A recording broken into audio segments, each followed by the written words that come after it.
नारद के श्राप से कुबेर के दो पुत्र वृक्ष बन गए थे, जिनका उद्धार श्री कृष्ण ने किया था। श्री कृष्ण की लीलाओं के बारे में तो हम सब ने बहुत कुछ सुन रखा है। सब जानते हैं कि वो कितने बड़े अंतर्यामी थे।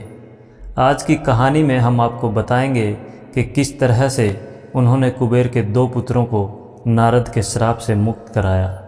नमस्कार, भक्ति कथा और कहानी में आपका स्वागत है। द्वापर युग में कुबेर जैसा श्यानवान कोई नहीं था। उसके दो पुत्र थे, एक का नाम नलकुबर तथा दूसरे का मणिग्रीव। कुबेर के ये दोनों बेटे अपने पिता की धन संपत्ति के प्रमाद में घमंडी और उद्दंड हो गए थे। राह चलते लोगों को छेड़ना, उन पर व्यंग्य कसना, गरीब लोगों का मखौल उड़ाना उन दोनों की प्रवृत्ति बन गई थी। एक दिन दोनों भाई नदी में स्नान कर रहे थे, तभी आकाश मार्ग से आते हुए उन्हें देव ऋषि नारद दिखाई दिए। उनके मुख से नारायण नारायण का स्वर सुनकर नदी पर स्नान के लिए पहुँचे लोग उन्हें प्रणाम करने लगे। लेकिन नलकुबर और मणिग्रीव तो अपने पिता के धन के कारण दंभ में भरे हुए थे। उन्होंने नारद को प्रणाम करने के स्थान पर उनकी ओर मुँह बिचकाया और उनका उपहास उड़ाया। उन दोनों का व्यवहार नारद को बहुत अखरा। क्रोध में भरकर उन दोनों को शाप दे दिया, जाओ मृत्युलोक में जाकर वृक्ष बन जाओ। शापवश उसी समय दोनों मृत्युलोक में गोकुल में नंद बाबा के द्वार पर पेड़ बनकर खड़े हो गए। कुबेर को अपने पुत्रों की दुर्दशा की खबर मिली तो वह बहुत दुखी हुआ और महर्षि नारद से बार बार क्षमा याचना करने लगा। नारद जी को उस पर दया आ गई।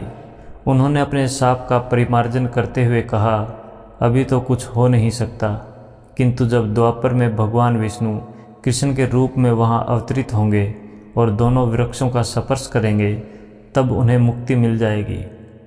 नारद के वचनों को सिद्ध करने के लिए मानव वासुदेव श्री कृष्ण को गोकुल के राजा नंद के घर पलने के लिए छोड़ गए। वैसे तो सभी जानते हैं कि श्री कृष्ण के गोकुल छोड़ आने का उद्देश्य था प्रजा को कंस के अत्याचारों से बचाना। नंद की पत्नी यशोदा कृष्ण को बड़े लाड़ प्यार से पालती थी, परंतु कृष्ण को तो अपनी लीला रचानी थी। ग्वालिनों के घरों से मक्खन चुराना, उनके मटके फोड़ देना, घर के मक्खन को ग्वाल सखाओं में बांटना आदि खेल कृष्ण करते थे।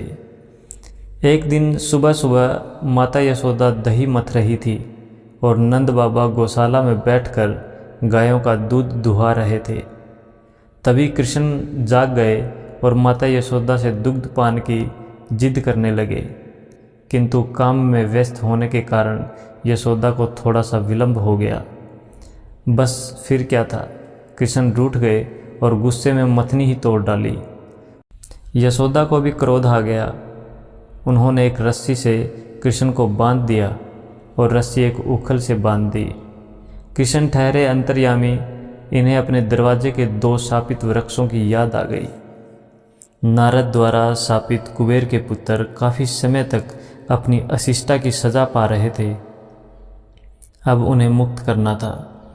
ऐसा सोचकर उखल खिसकाते हुए कृष्ण आगे बढ़े और दोनों वृक्षों के समीप आकर उनका स्पर्श किया और उखल से धक्का मारा। दोनों वृक्ष तत्काल हरहराते हुए नीचे आ गिरे। वृक्षों के गिरने से जो भारी शोर हुआ, उसे सुनकर नंद बाबा, माता यशोदा सहित सभी पड़ोसी वहां दौड़ते हुए पहुँचे। तब सभी ने एक चमत्कार देखा। उन वृक्षों में से दो सुंदर युवक, जो कोई देवता जैसे लग रहे थे, कृष्ण के सामने हाथ जोड़े खड़े थे। फिर वे अंतर्ध्यान होकर अपने लोक को चले गए। इस प्रकार नलकुबर और मणिग्रीव को नारद के शाप से मुक्ति मिली। जय हिंद।